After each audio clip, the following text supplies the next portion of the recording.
Karachi university road پر نجی courier company میں ڈکیتی کی واردات کرنے والا کوریئر کمپنی کا سابقہ ملازم نکلا۔ پولیس نے لوٹنے والی مکمل رقم برآمد کر کے واردات کا مقدمہ درج کر لیا ہے۔ مزید جانیں گے ڈان نیوز کے نمائندے محمد بلال خان سے۔ بلال، کیا تفصیلات ہیں؟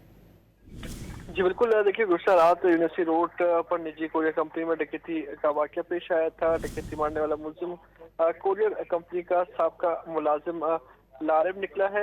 پولیس نے لوٹنے والی مکمل رقم برآمد کر لی ہے، جبکہ پولیس نے واردات کا مقدمہ بھی درج کر لیا ہے۔ کوریئر کمپنی ملازم کی جانب سے ابتدائی تفتیش کے دوران اہم انکشافات سامنے آئے ہیں۔ پولیس کی جانب سے جو بیان دیا گیا، ملزم کا کہنا ہے کہ غصے میں بدلہ لینے کے لیے دوستوں کے ساتھ مل کر واردات میں ایک رکشے والا اور دوسرا نجی کمپنی کا ملازم شامل ہے۔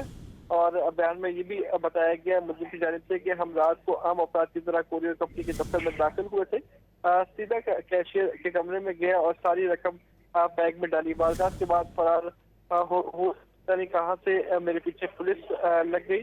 5 مہینے پہلے مینیجر قاسم نے غلط الزام لگا کر نوکری سے نکال دیا تھا۔ مجھ پر الزام تھا میں پارسل کے پیکٹ کھول کر چوری کرتا ہوں۔